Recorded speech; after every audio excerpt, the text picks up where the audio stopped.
So, hello everybody and welcome. Yes, welcome back here at BSN Network. Kaduki back here, BSN Network. This is BSN Network Podcast here today.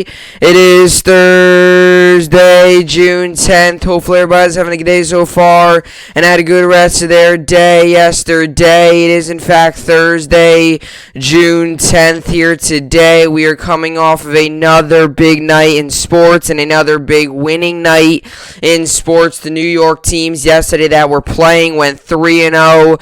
The New York Yankees get the win against the Minnesota Twins 9-6. The New York Mets lay a beating down on the Matt Harvey and the Baltimore Orioles. They won 14-1, and the New York Islanders yesterday moved on to the Eastern Conference Eastern Conference Finals, as they will now play the Tampa Bay Lightning in the Eastern Conference Finals, and they will now go ahead and get the opportunity to play the Lightning for the first time this year. Obviously, how the scheduling was made, the Islanders only played teams inside of the East Division. Lightning, obviously, we were part of the Central Division, so a big win for the Islanders, a big win, just a big win for the Islanders, and, for the sport and for the team and for the franchise, and Barry Trotz has been so good, and, just a huge win for them, and they obviously now will move on, and they won 6-2. So last night we had the Mets won, Yankees won, and Islanders won, and you had all blowouts. 9-6, I guess, by the Yankees wasn't really a blowout, but a high-scoring game. Mets, they won, 14-1. They smoked Harvey, and they were just dominant from start to finish.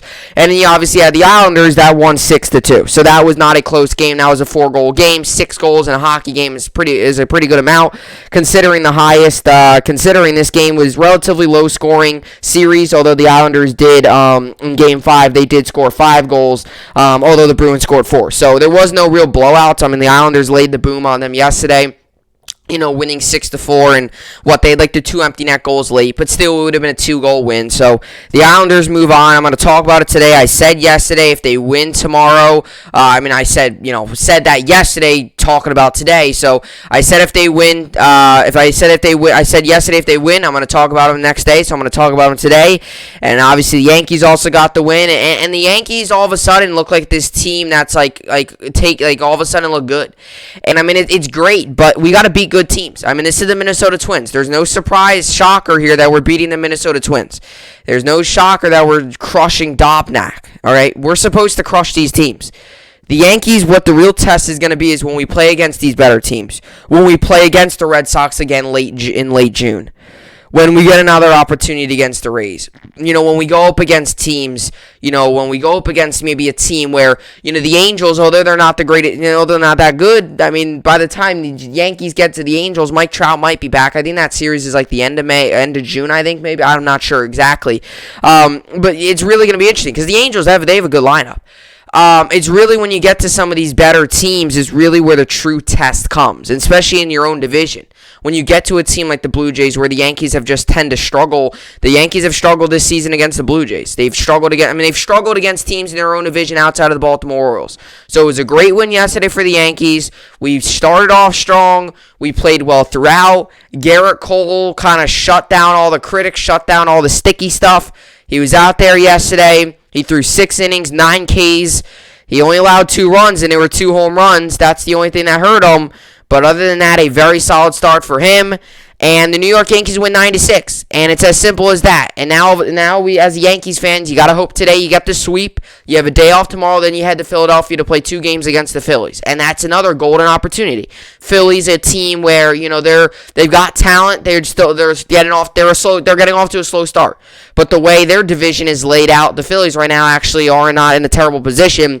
They're below 500, but it's not like they're 20 games outside of the division. They're only 4 games outside because that division, the NL East is so weak. All the teams, I don't know even the Nationals too. I don't even think they're that far back from first place. That's how weak that division is. I believe the Mets are the only team above 500 in that division. I think the Braves might be very close, but the Phillies beating the Braves last night, I'm sure, does not help that.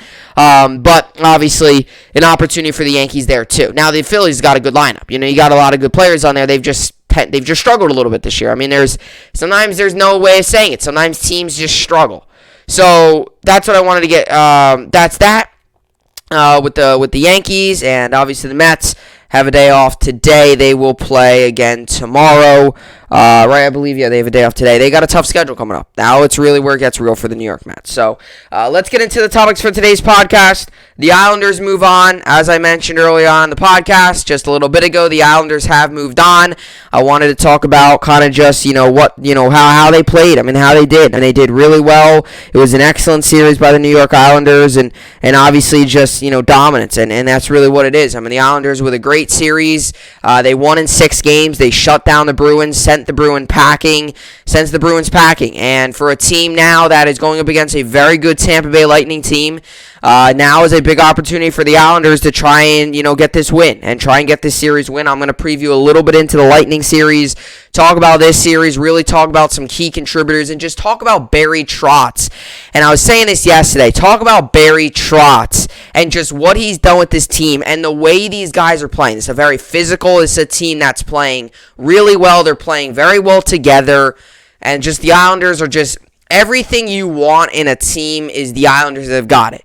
They work together. They're physical. They get pressure. They capitalize on their opportunities.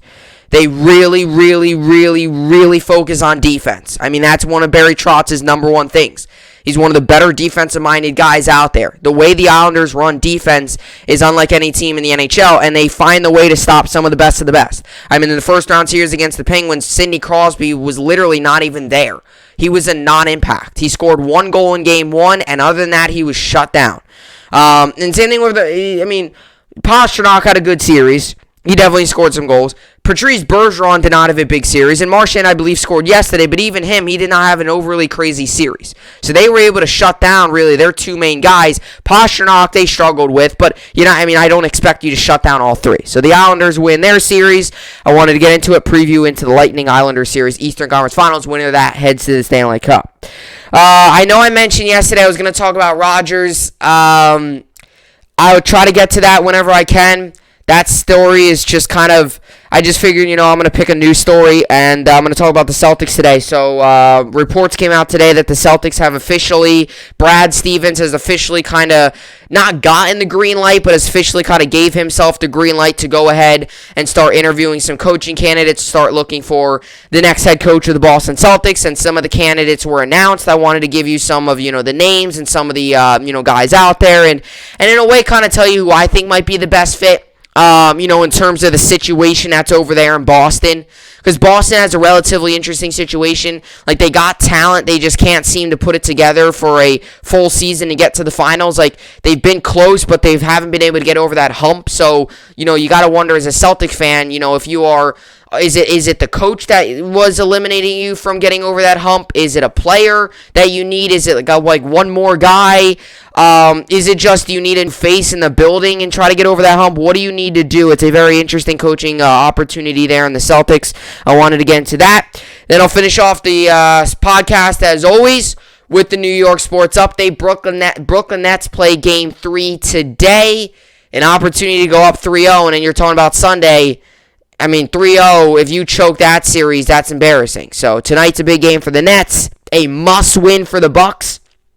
Although some people were saying yesterday, or on Game 2 on Monday, that was a must-win for the Bucks. But this is definitely a must-win for the Bucks. If the Bucks lose today, I would feel pretty gosh darn confident about the Brooklyn Nets. You cannot possibly fall down 3-0 in a series, especially when you don't have home court advantage. Because if it does get forced to a Game 7, you got to go to Brooklyn. So a big game here today for the Bucks. If the Nets lose tonight, they're still up 2-1. And the way they're playing, I don't think they'll have any issue. I do think it's going to be closer because the Bucks are home. It's being home is just different. But I'm not saying I don't believe in the Nets to sweep, but I wouldn't be surprised to see Bucks take one of their home games. I think it might be like the Celtics series. Nets might take one road game, Bucks might take one home game. Then you boom, 3-1, go to Game 5, Barclays, and you clinch it there. That's how I could see it playing out. But the way the Nets are playing, it looks like it's going to be a sweep. The Bucks got to show some light before we really make any predictions. So Nets play today, Mets day off, Yankees play today, Islanders obviously day off. They probably got a couple days of off days until they play against Tampa.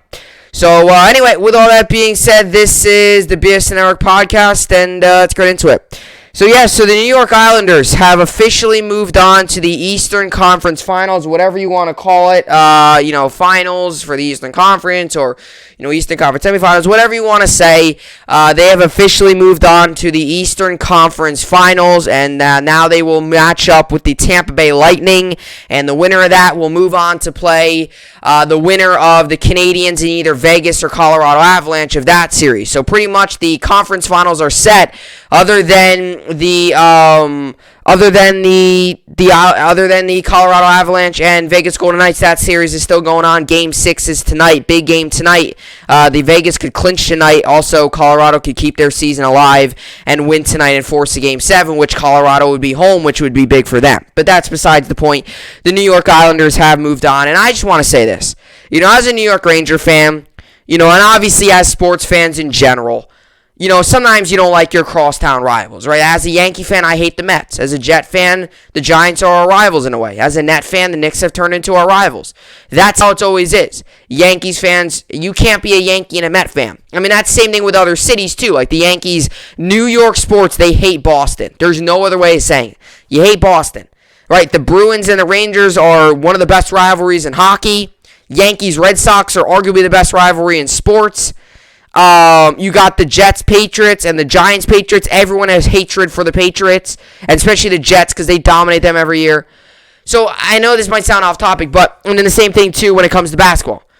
I just don't like the Celtics. I mean, it is what it is. I mean, they're a Boston team. I don't like Boston sports. So that's why it was nice to see the Bruins lose last night. And this is where it's going to get to my point, because you might think I'm completely going off train track here. What I'm trying to say is as a New York Ranger fan, I gotta give credit where credit's due. I got to admit, the Islanders, they're an amazing team. They're a fun team to watch. They are an exciting team to watch. They are a really good team. There's not much else I got to say. I'm going to sound like a broken record, but it's the truth. They do everything a good hockey team needs to do. The Islanders are able to do it. They got the good goaltending. They play defense, one of the best defenses in the league. The way Barry Trotz, formats the defense is just unlike any other. Their offense is good. They shoot the puck a lot. They get chances. And I know I'm going to sound like a broken record, but it's the truth. And if you want to win hockey games, if you want to be a successful team, you need to do this. They take advantage of their chances. You look at Game 5 when they won 5-4. They scored 5 goals, I believe, on only 19 shots, which means they scored they scored what? 19 shots. They scored 14 shots got blocked. That's compared to a 45 save two goal win, where they might shoot the puck 45 times and only score twice. They take advantage of their opportunities. And last night they did it again. They scored 6 goals. They had opportunity. Scoring 6 goals is a lot. And if you're going to score 6 goals, that means you're going to get a lot of opportunities on net. You're going to get a lot of pressure in the offensive zone. And when they get that pressure, they take advantage of it. And another thing I want to say about this Islanders team, and I really want to hone in on, some of the acquisitions they made at the trade deadline this year. One of the things, and they're not the Knicks, and this is where you got to listen to me here. I'm going to say something, it might sound very stupid to start, but let me back it up with something. This is an Islanders team that in a way is a little bit like one of those teams out there that doesn't have a superstar player, right? And that's the truth, and that's the truth, right? Like the Colorado Avalanche, they got Nathan McKinnon. The Golden Knights, they got arguably the best goalie in the NHL. They got Marc-Andre Fleury. The Canadiens really don't. Jeff Petrie had a great year this year, but even him. But you look at some of the other teams around the league, like the Maple Leafs, they got a superstar in Allison Matthews. The Blackhawks, I'm just naming teams. They got a superstar in Patrick Kane. The Oilers, they got a superstar in Connor McDavid, and they got a superstar in Leon Draisaitl. The Rangers, when he's healthy, Artemi Panarin has been one of the best players in the NHL, and Mika Zibanejad has done that as well. The Islanders, though, They don't really have that, like, one big guy. Now, sure, Matt Barzal might be their most flashy, most, cool, fun player to watch. He might be, in terms of his stick handling's great. Some of the all-star, some of the plays he makes are just unreal. So, in terms of, like, flashy and making some big-time plays, Matt Barzal probably is that. But is Matt Barzal a superstar? No. Now, might he become one? Yeah, he's still very young. He's still got a long way to go throughout his career. But the Islanders, in a way, I feel like they're not like a team that they don't got a Connor McDavid. They don't have a Nathan McKinnon. They don't have an Austin Matthews. They don't have a Leon Draisaitl. They don't have a big superstar. They have a lot of really good players and a lot of really good guys that just mesh well together. You got Anthony Belvillier. You got Matt Martin. You got Matt Barzal. You got Jean-Gabriel Pageau. You got two good goaltenders. You got Eloy Sorokin, who has had a great playoff, and Varlamov had a good series as well this series. They got a lot of really good players, and this is what I mean by this team plays so well together. They're so good together as a team. There's not like one guy that's single-handedly carrying this team. Now, if you really wanted to, nitpick and, think of a guy, Jean-Gabriel Pageau had a great year this year. You could say him. You could say Matt Barzal. You could say throughout the playoffs, Kyle Palmieri's been the most clutch player. He's got 7 goals in the playoffs. He leads the team in that category. But in terms of, like a one superstar, this team, they just got a bunch of really good players, a couple young guys, and just guys that just go out there and give 110%. And I think part of the reason is because they love their coach, Barry Trotz. And when you get a good coach, when you get a good coach and, you really could, he wears off on the players. And it's clutch. It's big. When you get a good coach, it's really big. And that just brings up my point more of how much a coach can have an impact on a hockey team. Barry Trotz, the way he does things is amazing. And that's also another thing I wanted to say. It was just like they don't got that one superstar. But they got, Belvillier. They got Kyle Clutterbuck, who has been great on the last line. You got Matt Martin. Even when you go down to that fourth line, and you go to guys like Matt Martin and guys like that, they're physical. They will hit. They will win in close areas. They'll make smart decisions, when it comes close. That's another thing that the Islanders do. They play a very physical game. There's a lot of teams out there that aren't that physical. I'll name my New York Rangers as one of them. The Rangers might be one of the most least physical hockey teams I've ever seen. That's why we got crushed by the Islanders this season. Because we were not physical. We did not hit back. We got hit. We did not fight back. The Islanders, they'll fight back. And a lot of times, they're fighting. Don't mean like actually fighting, but meaning like just pounding, hitting. Really just getting in the other team's head that the other team is all of a sudden trying to fight back, but they can't. Because the Islanders do it so well. And that's Barry Trotz. He did that with the Washington Capitals when he won the Stanley Cup there. Had great success with them. And he's doing it again with the New York Islanders. And it's like the same formula. Good defense. Getting pressure. And I'm going to sound like a broken record. Getting chances. This is a team that loves to shoot the puck. They get the puck to the front of the net. I, as a hockey fan, love when teams do that. Shoot the puck. There's a great saying by Wayne Gretzky. You miss 100% of the shots you don't take. If you don't take a shot, you're not going to make it. If you shoot it, it doesn't mean you're going to make it, but you have a whole lot better of a chance of making it if you at least put the puck in front of the net than if you do not shooting it. That's another thing with the Islanders. When they get an open shot, they take it. They don't try to make that extra pass. It's another thing with the Islanders. Like they're not one of those teams that tries to make that extra spectacular all-star play. They're a team that just goes out there, plays aggressive, plays really hard, very physical. And that's why I think they lined up well against the Bruins. Because the Bruins got some physicality as well. But at the end of the day, I knew this series, the Islanders were going to get this series after that Game 4 win. They won that Game 4-1. They were really physical in that game. And it was looking like, wow, like this team, all right. We're rolling right now. And then they go out and beat the Bruins again. And you're like 5-4. And like they look physical again. And then you go out last night and you win it again. And they win 6-2. And to be honest, they started off that game strong. And that's another thing too. They kept their foot on the gas pedal all the way through. That's another thing that Barry Trotz is a great guy about. You got to play 60 minutes of full hockey. Just because you're winning by 5 with 10 minutes to go, you got to keep your foot on the pedal. And that's why you see the Islanders, they stay physical. They still play hard all the way until the final buzzer sounds. All the way until the game is officially over. When the clock hits 3 zeros, that's when the Islanders stop. But throughout the game, they are physical. They are a very hard team to beat on defense. I mean, they stopped, and I know Sidney Crosby is not Sidney Crosby he was. He's still a very good player, but they shut down Sidney Crosby, who is arguably one of the best of all time. Definitely the best in Penguins history, probably, but is arguably one of the best of all time. They shut him down.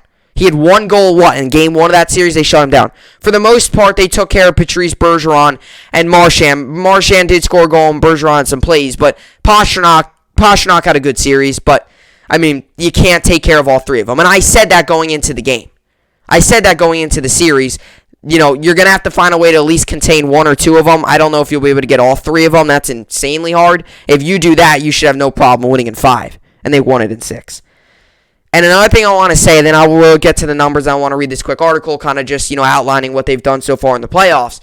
One other thing I wanted to say, and I said this on the podcast, right? And not bragging, but I like to tap myself on the back sometimes when I get things right. I like, when I predict the player to be really good and he turns out to be good, I like that.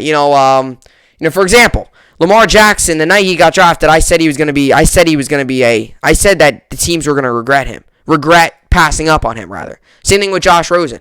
I said Josh Rosen, when the Cardinals drafted him, I said they're going to regret that move. He has injury history. He's not that good. From what I saw in videos and highlights, he was not that good. I was right about Rosen. I was right about Jackson. I've been right about a couple guys. I was wrong about Darnold, but I'm just naming football examples. Another example, when DK got drafted, I thought he was going to be really solid. I'm surprised that he fell all the way to the second round. Actually, in my mock draft that year, I had them taking him early. I forget what team exactly. I had him going first round. When I did my big board, I had him a first round receiver. And when the Seahawks got him, I knew he was going to be really good. Sure enough, he's turned out to that. So there's just a couple examples.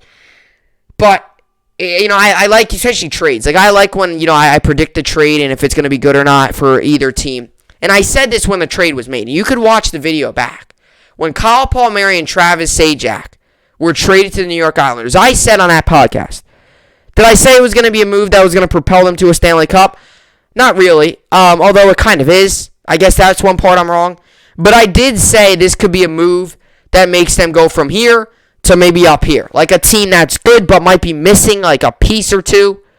And they got that piece in Kyle Palmieri. And if you don't believe me, look at the postseason stats. He leads the team in goals at 7 goals. Now, overall, Jean-Gabriel Pageau has 13 points. He leads the team overall in points. But Palmieri still has 9 points, 7 goals, 2 assists. Matthew Barzal, 3 goals, 6 assists. Brock Nelson, 6 goals, 4 assists. Bailey has 5 goals, 6 assists. And Anthony Belvillier has 4 goals, 7 assists.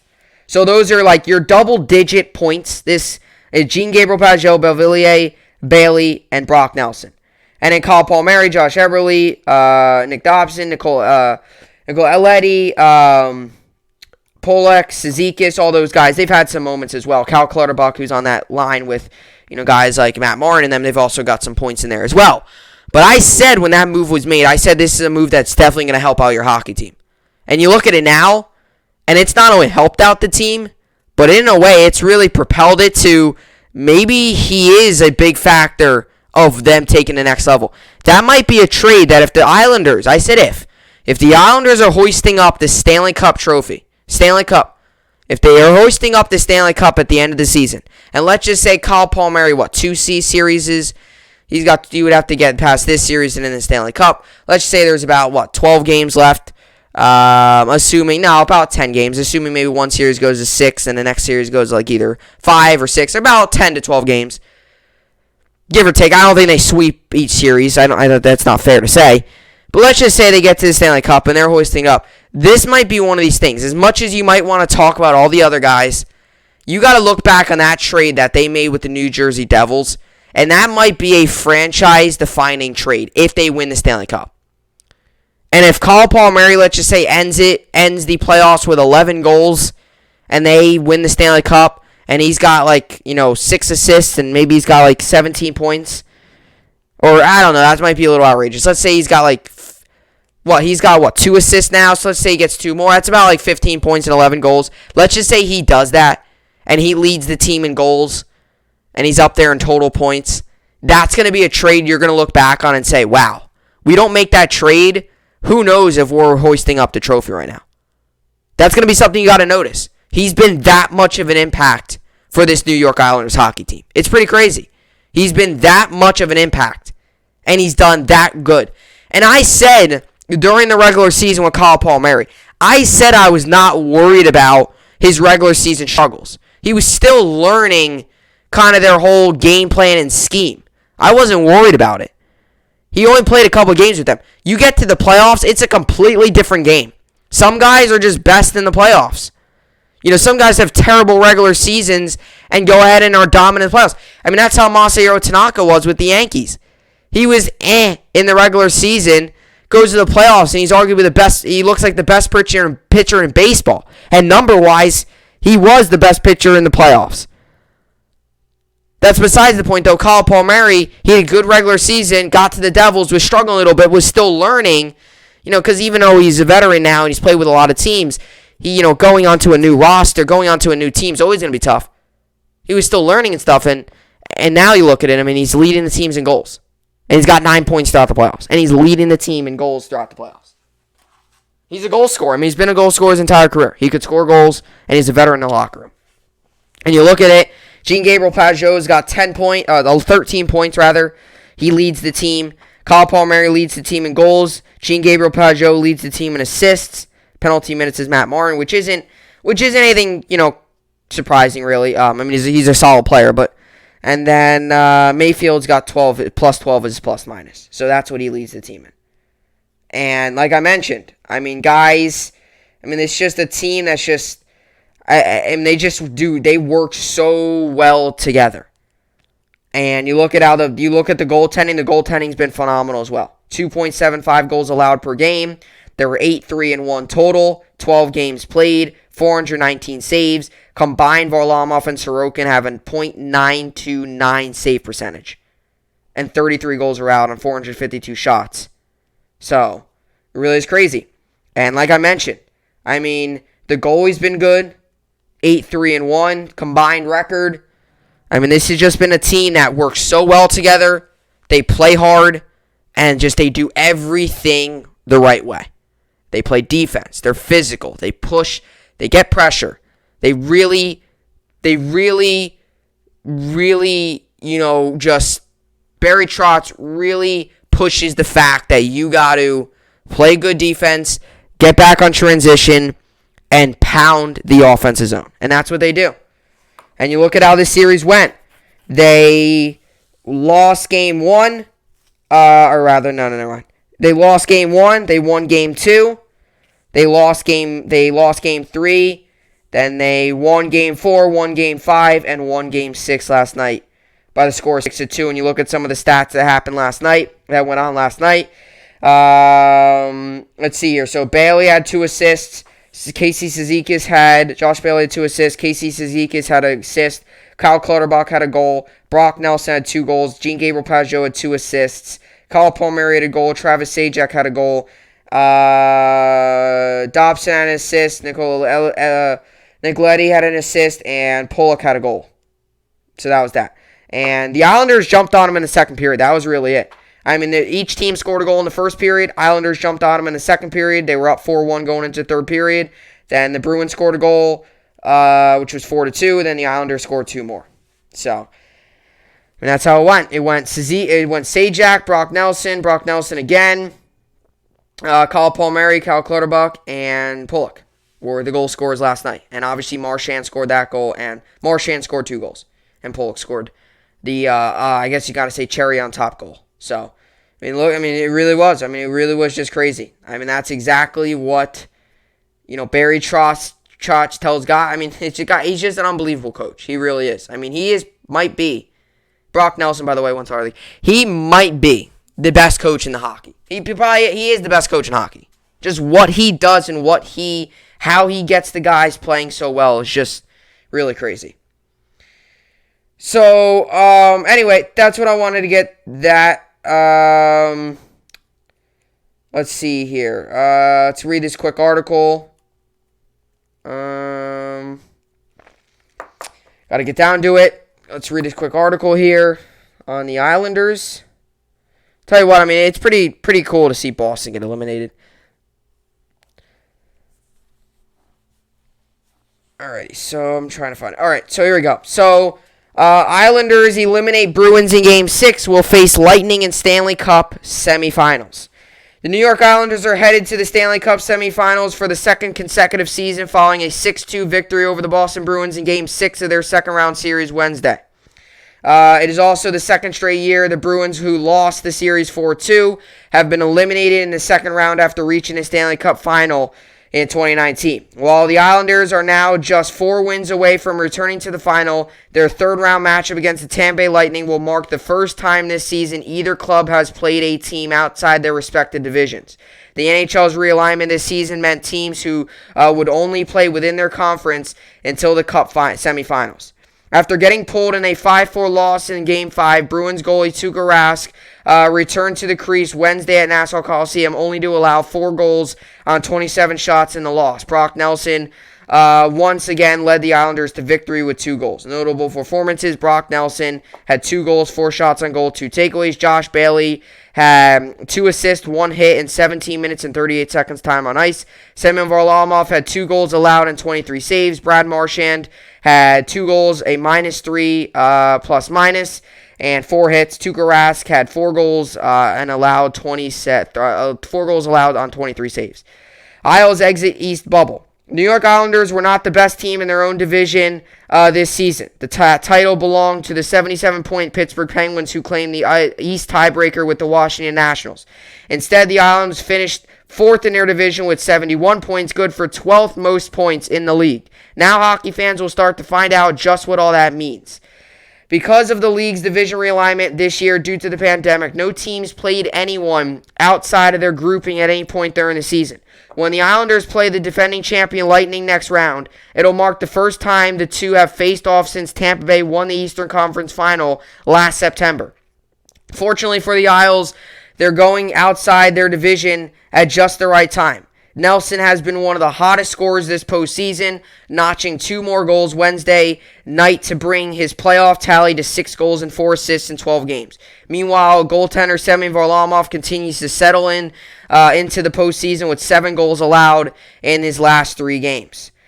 He'll need to keep lowering those numbers after allowing 16 goals in 6 games to Tampa Bay last year. It's been tough for NHL fans to figure out just where their teams rank outside of their divisions this year. With the number 4 team in the East matching up with the number 3 team in Central, that answer should get a bit clearer. If all goes well for the Islanders, the series will also bring them back to the Stanley Cup for the first time since 1984. 8 more wins, however, will give New York its first championship since winning 4 straight from 1980 to 1983. And then this is just this quick game on where this is just this quick thing on where does Boston go. So before Boston attempts to reset for next season, Boston will have to figure out how committed it is to Rask and net. Obviously, Tuukka Rask is a question this season, and then even going into next year as well. I mean, it's a question. He's a question mark. He's getting older. Are they going to commit to him full time? I mean, you got to assume. I mean, Pastrnak after the playoff he had after the season he had, he's definitely going to stay there. The team's going to be the same. It's the question is the goalie, and do you solve the goalie through free agency or trade, or what do you got to do? The playoff run didn't exactly help his case. Heading into Game 6, the veteran carries a 92.5% save percentage. With 12 goals allowed in 10 games, he then gave up another 4 in an elimination loss to New York. The problem for Boston, however, is how much of an improvement Rask's numbers were from previous years. Not since the 2019 postseason had Rask saved more than 93% of his shots faced. That remains his career high with an overall average of 96.2 or 92.6 and 2.20 goals allowed average. Despite the Bruins taking a 2-1 series lead over New York, that wasn't enough to close out. Rask is in his final season of an 8-year, $56 million deal. He's set to hit unrestricted free agency this offseason. If the Bruins are bringing him back, it will likely won't be for the same $7 million average annual value he earned on his last deal. That's because David Krejci, Taylor Hall, Andre Casse, Brandon Carlo, Nicholas Ritchie, Mike Riley, Kevin Smith, and Jaroslav Halak are all free agents as well. That's another question. That's going to be in the air. One of the big things I think is Taylor Hall. Because you got him, obviously, in the free agency, so what do you do with him now? Do you keep him? Do you move on from him? Taylor Hall, because, because he had a good playoff. But the one thing with Taylor Hall is he the same play? Do you trust giving him the money and then him being like a flop? You need a very good playoff, but I don't know if that's enough. While the $81.5 million salary cap is expected to rise next year, it might be difficult for Boston to keep every player it wants to. Those discussions will have to start with Rask and determine whether the man who took over for Tim Thomas in net will remain in the crease moving forward. That's a question too. That's a question too. What do you want to do with the goal? That's a question. What do you want to do with Rask? Are you going to want to negotiate a pay cut? Or are you going to want to negotiate, bring him back, but have him as a backup? Because it's a big question. He's served the net there for a long time. He's been a very key goalie for them. He's been one of the better goalies in the league at times. To let him go, it's definitely going to be a big hit. They're going to have to find someone to fill in his shoes, and it's going to be some big shoes to fill. What's next? The Islanders and Lightning will face off for the opportunity to play for the Stanley Cup. No start time has been announced for Game 1 as of Wednesday. So, I would assume, just going off of playoffs in the NBA and NHL so far this season, Vegas and Colorado play tonight. I think the earliest the series starts is Sunday. Probably not even that, though. They might just start on Monday, give them a day off today, day off tomorrow, Saturday and Sunday, and then you head to Monday. Maybe they do play Sunday. I don't know, Monday. But that also gives the opportunity, too, because then by Monday, the Avalanche and Vegas series will be done. So it won't be too much of a gap. Maybe you start Monday in Vegas, or Avalanche, whoever they play against Montreal, will start on Tuesday. Something like that. The only thing I think the NHL should try with this is try to get both series ended about the same time, so no one team has a crazy amount of rest for the playoff, for the Stanley Cup, I should say. Because if one team has an insane amount of rest for the Stanley Cup, that's not really fair to the other team, if you follow what I'm saying. If one team's got all the time in the world to prepare and the other team's got 2 days to prepare, that's not fair. Although they got it all planned out, I'm sure they'll do well. But a quick thing for this Lightning series. What's big for the Islanders and what's going to depend on if the Islanders win this series or not. It's not going to, it might be offense, too, because offense, they're going to have to find a way to outscore the Lightning. It's going to be defense. It's going to be goalie. Varlamov is going to have to continue to play like he played this series. They're going to have to continue to be physical. They're going to have to continue to play hard, really good hard hockey, win in the trenches, win in close battles, and really get off to quick starts. Because when the Lightning go off to quick starts, you can't fall behind early in the series. If they fall behind even 1-0, that's risky. Because once the Lightning get into cruise control, they are unstoppable. We saw that throughout the playoffs. Once they get up in the series 1-2 games, they're unstoppable. You might get another game. You might steal one game from them, but other than that, they're unstoppable. So the Islanders it all starts Game 1. You got to find a way to get off to a quick start. And with these two teams, the Lightning and the Islanders, not playing each other at all this year, it might, first game in general, might be a feeling out process. But the Islanders, what they should do is, if they can go all out on the first game and really just, get that Game 1 win and play good defense. Play good defense. That's my big thing. Because you could score as many goals as you want. The Lightning will catch up to you. If you score 5 goals, the Lightning are more than capable of scoring 6. You got to play good defense. And the goalie like Varlamov, Barry Trotz, and he knows, I don't have to say this because he knows, but Barry Trotz has got to take whoever's doing well. And they got to learn, too, what happened to Florida. Because Florida, they had a big goalie predicament during that series, and look, they messed up. You just got to go out there and, pick the hot hand. If it's Varlamov, go with Varlamov. That's how I see it with the Islanders. You got to play good defense, and you can't fall behind against the Lightning team. Because once you fall behind against the Lightning team, A 1-0 series deficit all of a sudden turns into a 3-1 series deficit. They got to stay up with them. They got to stay with them. That's what I got for the Islanders. And obviously they move on and play the Lightning. It ain't going to be an easy. It's going to be a close series for both teams. I could see this series going into 6-7 games. I could see this series going to distance. If the Islanders play good defense, this series could very go into the distance. Because Barry Trotz, the way he runs defense, is arguably the best in the league. And the physicality of this team is like unmatched. So if they can do that and stop some of the big goal scorers, on the Islanders side or the Lightning side. And I talked about Victor Hedman yesterday when I was talking about the defensive Players of the Year Norris Trophy finalists, Hedman, Makar, and obviously Adam Fox from the New York Rangers. So, big series coming up for the Islanders. It's going to be a lot of fun. And I know the Rangers aren't in it, but it still is fun. Like, this is an exciting time for New York sports. You got the hockey team, the Islanders, you got a hockey team, the Islanders, and you got a basketball team in the Brooklyn Nets. Although a lot of people don't care about the Nets. But you got a Nets and the Islanders. Two teams who right now are doing very well. Islanders obviously moving to the Eastern Conference Finals, and the Nets up 2-0 in their second round series. If they win this, they'll move to what I guess you can kind of call it the Eastern Conference Finals. So, it's fun. I'm pumped. It's exciting, and it's going to be definitely a good series with the Islanders and the Lightning. So that's what I got for the Islanders, and then moving on. Comment down below your thoughts on the series, and comment down below who you think will win that Islanders-Lightning series. I think it's going to be a very good series. But coming up next here, I want to get into the Celtics coaching rumors. The Boston Celtics have continued here to search, and I guess Brad Stevens or someone from the front office has gave Brad Stevens the green light to go ahead and start the coaching search. Brad Stevens and some names have already popped up. Actually, two names from the Brooklyn Nets have popped up in different coaching searches. Two assistant coaches, I'll get into those names when I get there, have popped up for the Brooklyn Nets. And I'm going to give you some of the names that have popped up, some of the, just some of the candidates, and kind of tell you, because there's an interesting situation there in Boston. It's not a bad situation, but they're close to getting to the level they want to get to, and that's winning a championship. They're just not there yet. And is it the coach? Is it a player? I'll talk about that coming up next.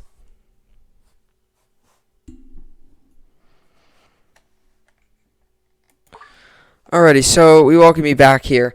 Alright, so Celtics rumors, Chauncey Billups, Darvin Ham, Ime Udoka among head coaching candidates for the Boston Celtics. So obviously the Celtics, really ever since that, that last Nets game, where it was the Boston Celtics and the Brooklyn Nets, and obviously the Nets won that series in 5 games. Really ever since that series, a lot has went on with the Boston Celtics. Less than 24 hours after that game 5 of that series, obviously, Brad Stevens got taken over for the team, for the president of basketball operations, obviously after Danny Ainge, retired from, the president of basketball operations role, and they kind of put, Brad Stevens in that role, and Brad Stevens now is the president of basketball operations, and obviously that left the head coaching, that left the head coaching situation kind of in the air because Brad Stevens was the former coach for the Celtics, and now he's the president of basketball operations, which creates some questions on who's going to be the next head coach for the Boston Celtics. And this whole kind of situation with the Celtics have kind of been a whole, it's very weird because, you look at how things were going, and the Celtics seem like they're still trying to solve that one thing, and a lot of teams have this happen to them. And the Celtics are kind of going through it right now. The past couple years, they were close. They got up to the Cavs, and they weren't able to finish off and get to the finals. And they've been very, very, very close to getting to the finals. They've been very close. They've been a couple games away. They've been games away. They've been very close to getting to the finals. When they got Kyrie on the team, they thought they might have had it. They didn't. Now Tatum and Jaylen Brown and Marcus Smart and guys like that, you think, okay, maybe we can try. Maybe we're getting close. We're just not getting there yet.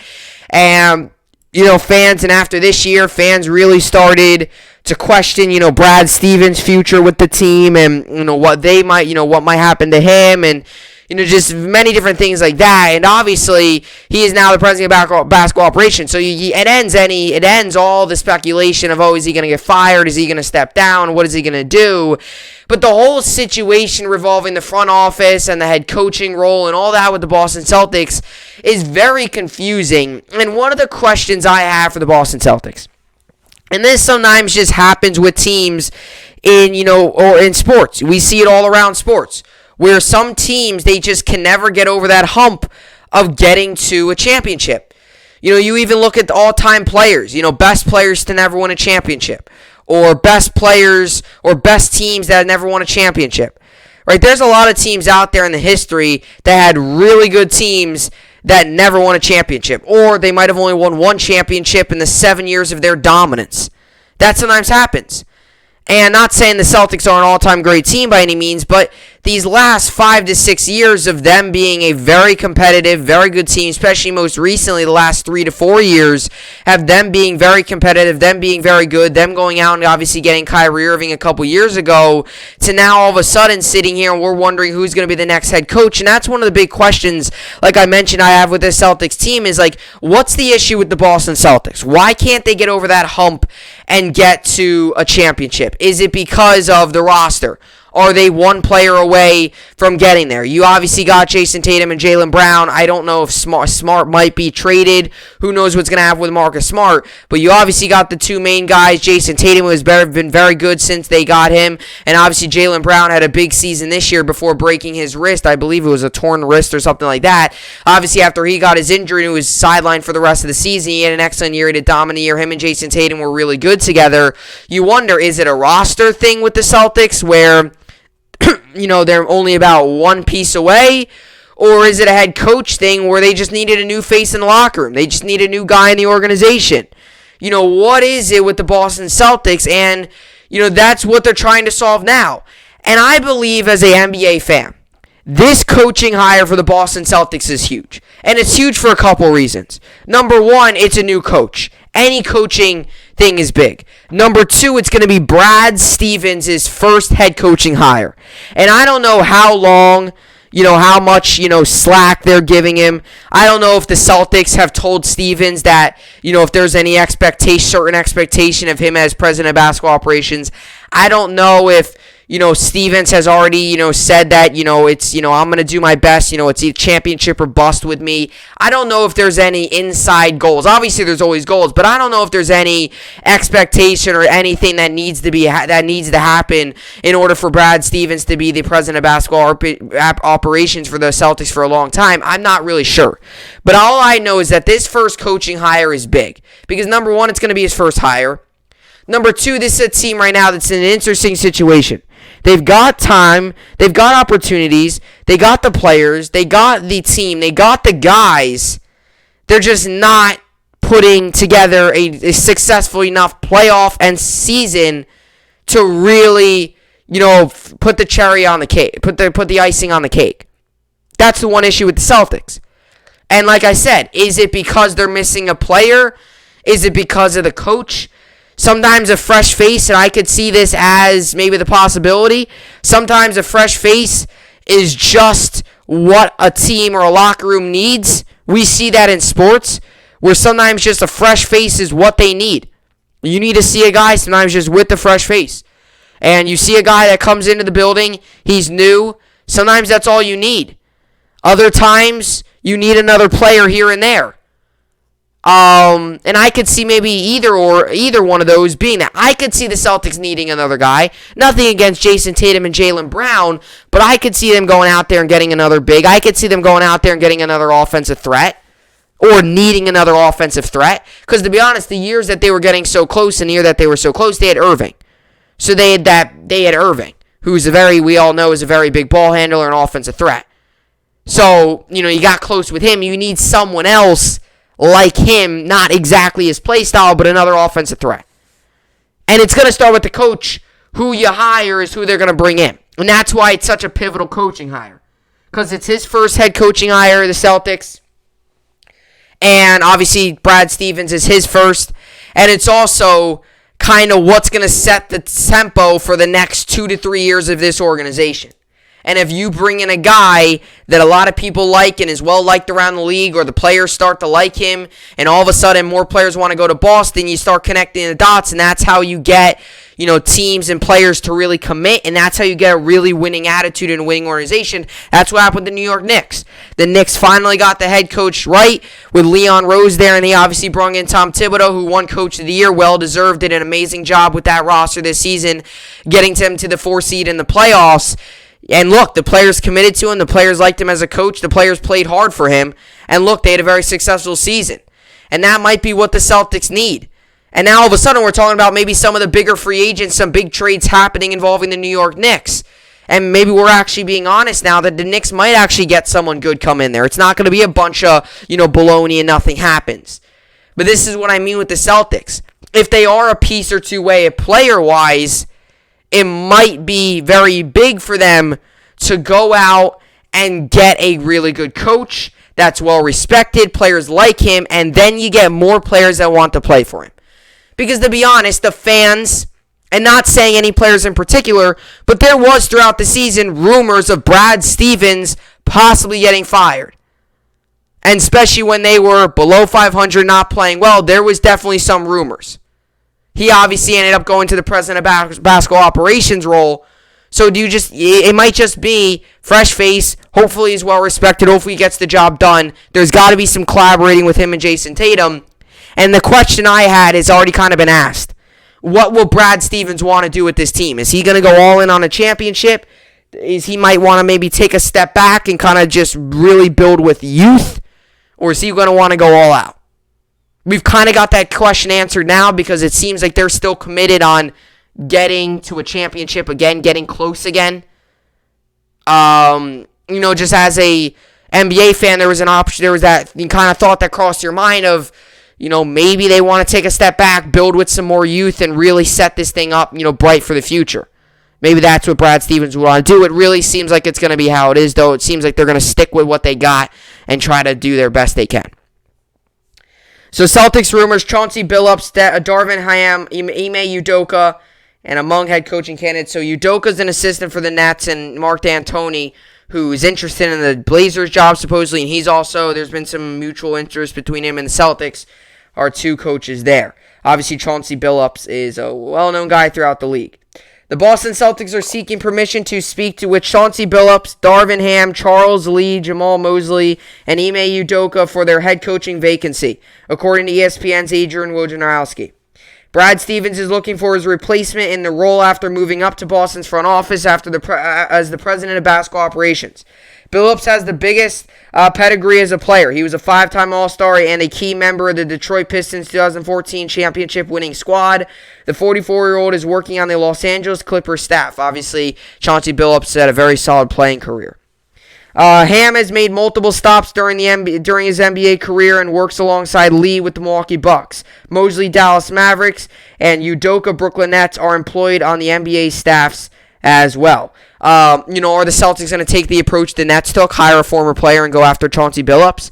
It's almost would be the exact situation.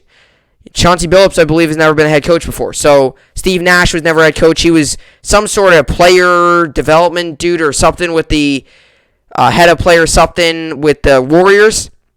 And now he is obviously head coach in the Nets, same thing with Billups. He's kind of on the staff there with the Clippers, and now he would come to the Celtics as a first-time coach, but he was a player. And sometimes player coaches are good because they know how the game works. They really can put themselves into situations and really, see what works, especially guys that had successful playing careers. Chauncey Billups, Steve Nash, both had successful playing careers.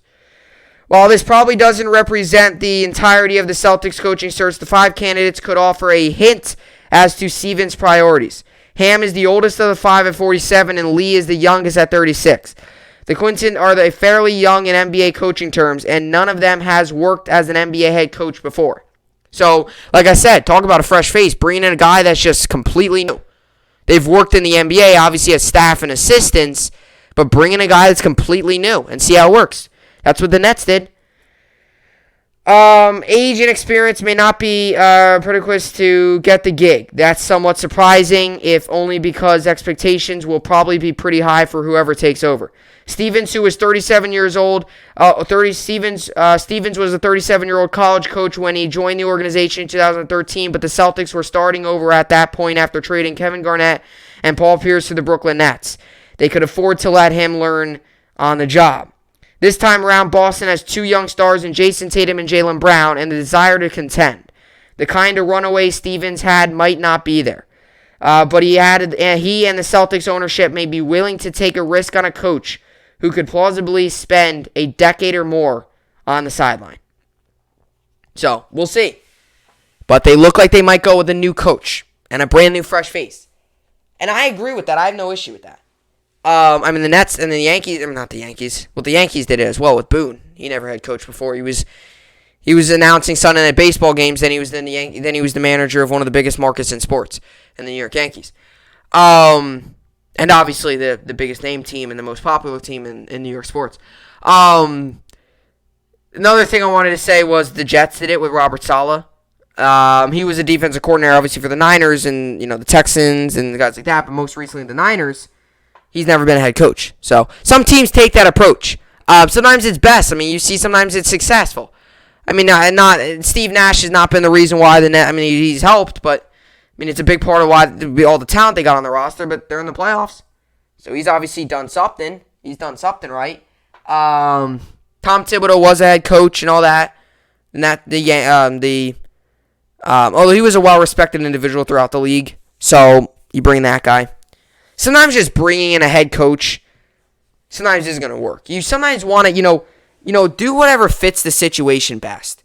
For especially a young team like the Celtics, where they got a lot of youth, their two best players are youth players or young players with Jaylen Brown and Jason Tatum, having a coach that has played before might be very big because you can learn, you can grow, you can learn from that coach. You take what he's learned and really put it into your game. That's sometimes what's best. Especially for players that are still learning and still young. It's sometimes good to have a coach that played and a coach that knows the situations and stuff like that. And the Celtics, they underachieved this season. There's no other way of saying it. They did not have a very good regular season. They didn't. Let me get their numbers up here. They did not have a very good regular season. I guarantee you that. Like I said, throughout this season, there was some rumors of, maybe, possibly him getting fired. Brad Stevens. This season they were 36-36. They were 500. So, 36-36. They were the 7th seed, so they had to play in the play-in series. They were 13 games back from first place. It really is what it is. They were not good. And obviously, they did not have a good year. It's as simple as that. And obviously, it was an interesting season and stuff like that, but especially for a team that had all that talent, and they just could not. They just were not able to. They weren't able to do. They just couldn't do well. They did not have a great season. And you obviously look at the team leaders, and it's Jason Tatum, and guys like that, and Kemba Walker too, another guy on that team.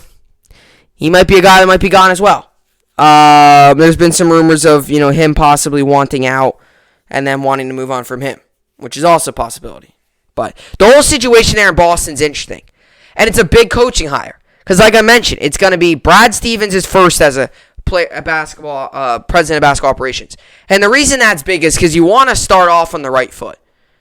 You don't want to start off with a bad coaching hire, have 2 terrible years, maybe he gets fired then, and then be done. You want to start off on the right note. Hire the right guy, start off with that.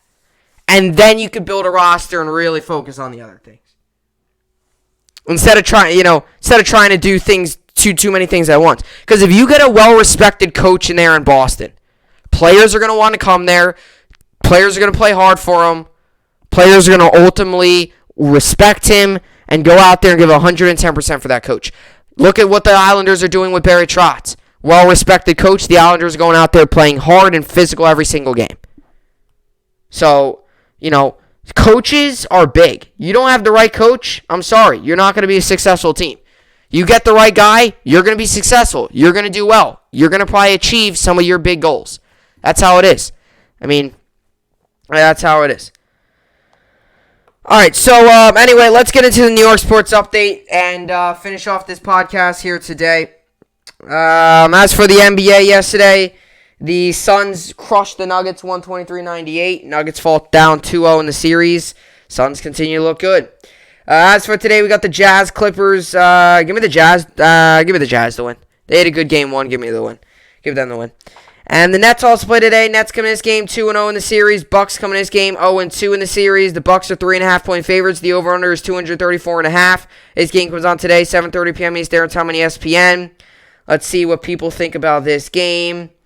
79% of people say the Nets will win this game. I'm going to join those 79% of people and say they will. Why would I give the Nets a loss when they've dominated last game and played very well in game one and dominated last game? I mean, they look very good. They're doing well. Blake Griffin, Bruce Brown, some big quality bench minutes out of them. Griffin's been in the starting lineup, but some quality minutes out of him. And you look at, Kevin Durant, and, he's played well, and Irving, and KD had a great game last game. I mean, we're playing so well. And even without Harden, we're playing very good basketball. Give me the Nets. Obviously, yesterday, the Islanders won 6-2. They win the series 4-2. They win that series in 6 games. Today we got the Vegas Golden Knights and the Avalanche. This game's game 6. Vegas wins tonight. They win the series. Give me the Avalanche. I just can't picture the Avalanche losing. That game comes on today, 9 p.m. Eastern Time on NBCSN. All right, so as for the MLB, yesterday the Angels won, Dodgers won, Blue Jays won, Nationals won, Cardinals won, Rockies won, Mariners won, Reds won, Cheaters won, Phillies won, Cubs won, A's won, and Rangers won. Mets won yesterday 14-1. Mets moved to 30-24 on the season. Another amazing start by Taijuan Walker. He's been playing really well. The bats came out yesterday for them. The Yankees also played yesterday. Yankees won 9-6. They moved to 33-29 on the season. Cole had a very good start. He improves to 9-3 on the season. And like I said, Stan had a great game. He had a double, 2 home runs, and 5 RBIs. He went, 3 for 5? I believe Stan did. 3 for 5, 2 runs scored, 5 RBIs. He's batting .267 right now. And Judge still leads the way, batting .288. So another great game. Stan he gets rolling like he was before he went on the IL. That's going to be really big. All right, so as for MLB today, we got the Brewers and Reds. Give me the Brewers to win. Dodgers, Pirates, give me the Dodgers to win. Rays, Phillies, give me the Braves, Phillies. That's tough. Let's see who's on the mound. Phillies coming off of a big win. Could you see maybe a little bit of a hangover? Ian Anderson's on the mound for the Braves. Okay, so if he's that, I'm assuming Wheeler's on the mound for the Phillies. I have not yet touched the screen. I'm just assuming. On here, I've not yet touched the screen. I'm just assuming that it's Zach Wheeler. Let's go to the Phillies, and it is Zach Wheeler. So, Wheeler's on the mound. Wheeler's on the mound today, and the reason I guessed Wheeler was because yesterday, Eflin started, and Wheeler goes after Eflin. So, that's why. Why do I know that? It's because I have Eflin in fantasy. So, usually every time Eflin starts the next game, I always check if someone has Wheeler because I know he's going to start after that. I'm like that with sports. I can be nerdy. Know when pitchers start. Give me the Braves. And then as for Tigers, Mariners, give me the Mariners. Or Tigers. Either or. Just give it to the Tigers. Nationals, Giants, give me the Nationals to win. Scherzer's on the mound there. Cheaters, Red Sox, give me the Cheaters to win. Marlins, Rockies, I'll give Marlins to win. White Sox, Blue Jays, give me the Blue Jays to win. And A's, Royals, give me the A's to win. Yankees also play today. Yankees coming in this game 33-29. Twins coming in this game 24-37. Michael King's on the mound for the Yankees. He comes in this game with an 0-3 record, 3.62 ERA. And former Yankee Jay Happ pitches this game. He comes in this game 3-2 with a 5.61 ERA. The over/under for this game is 11. This game comes on today, 8:10 p.m. Eastern Time on Bally Sports Network, and you also find this game on Yes Network. Give me, 76% of people think the Yankees will win this game. Give me the Yankees, the win. Pineda, former Yankees pitcher, pitched in Game 1 and the third game of the series tonight, Happ. So 2 former Yankees pitchers pitching in this series. King's been pretty good. He's had a couple hits here and there, like home runs that have just hurt him a little bit, but he's been relatively better. All right, so as for fantasy baseball, I'm currently winning 150-96. Today I've got going, Will Smith's not playing, but I don't have another catcher. But today I've got going Matt Olson, Gene Segura, Alex Bregman, Marcus Semien, Carlos Correa, Austin Riley, Christian Yelich, Whit Merrifield, Avisail Garcia, and Yerman Mercedes. And I got Frankie Montas on the mound. And no new updates as followed in terms of injury front, although I do have an update. Not in terms of the injury front, but I do have an update in terms of roster move. So, as you all know, I picked up yesterday Tyler Rogers. As a matter of fact, I picked him up at 12. I picked him up at exactly, let's see. I picked him up at, can I even find it here? It was yesterday. Okay, I picked him up at 12:40 p.m., so in the afternoon. And then I dropped him at 6:11 p.m. So, really what happened is he did not pitch well. He had -1 point, and I don't know if I said it yesterday in the podcast, but thinking yesterday after I picked him up, my reliever situation is not the greatest in fantasy baseball, especially with the injury to Ian Kennedy, who's been very solid this year. My reliever situation isn't great. But what I've noticed is there's not many great relievers out there as well. So I might not stream relievers where, whenever, whoever is pitching well, I'm going to pick them up. But I'm going to kind of have a short leash on relievers. If you give me a bad outing, I'm probably going to get rid of you and bring in someone else. Might sound like stupid, but my reliever situation, I just need to find someone consistent until Kennedy's coming back, and I'll drop that guy. I've been back and forth relievers this year, especially my final reliever spot. I got Alex Reyes, who's been one of the best relievers in baseball this season. But, I went through Will Smith, I had Taylor Rogers, I got Tyler Rogers. Today I picked up Jordan Romano, so that's who I'm pilling in. So I dropped Tyler Rogers yesterday and picked up Jordan Romano today. Obviously, pitching for the Blue Jays. I just figured, he's been decent. He's got a 1.74 ERA. I figured, give him an opportunity. So, this season, he's 3-1 with 3 saves, 27 strikeouts, a 1.74 ERA, 1.11 whip, and he's got 81 fantasy points. His position rank is 48th, and he averages 3.7 points per game. He's got 81 points a season. It's not that much, but hopefully it will do for now. Because I just need someone that's going to give me, consistent. And you don't have to give me 20 points. Just give me 6, 7 points, and I'll be all right. 8 points ideal. Just negative points, I don't want that. All right, so, anyway, that's what I got there for the fantasy baseball. And that will also conclude the podcast. There's always that one position. You can never, and this always happens to me in fantasy. There's always one position where it's questionable. I can name anything. This year for fantasy basketball, it was my center. I had some issues at center. I had Nurkic, then I had Valanciunas, then I had, Harrell there for a little bit. Well, I picked him up because of Davis. But, I did not have I had a center. I had some good centers and, power forwards, but I could never just get that one consistent guy. For football, last year, you could say defense, but that's because defense you usually just drop it and pick up again. Last year for football, it was actually probably running back maybe. Because or flex actually.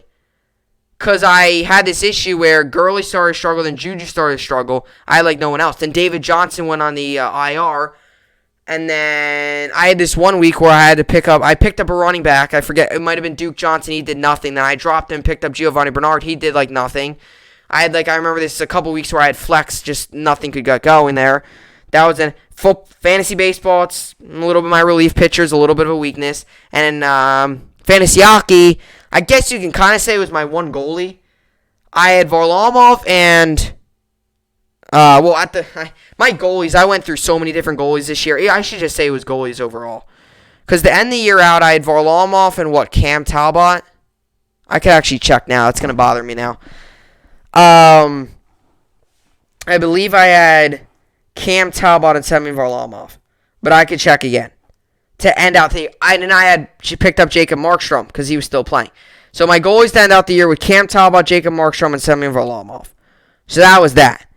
And obviously that wasn't ideal either, because Varlamov and Talbot were very good. Markstrom wasn't. I started the year off with like Frederik Andersen, then I had Kaapo Kakkonen, then I had Talbot. I had Markstrom there. I picked up Varlamov off of waivers. I had Shesterkin there for a little bit. I had like 6-7 different goaltenders this year in fantasy hockey. So there's always that one area where my pitching's been good. It's just been that one reliever. It's been my last like reliever spot. Race has been good. My other relievers have been good. It's been that one reliever spot, the Kennedy spot. I even picked him off of waivers. I didn't draft him. I think I might have drafted Will Smith. I think I drafted, but then Tyler Rogers, Kennedy, now Romano. I mean, it's everybody. So anyway, that's what I got for the podcast here today. At least I'm still winning, and I'm above 500 now, and winning by a pretty big lead. So that will do it for the podcast here today. Hopefully you all enjoyed it. I will see you all back here tomorrow. Hope you enjoyed it, and thanks for watching.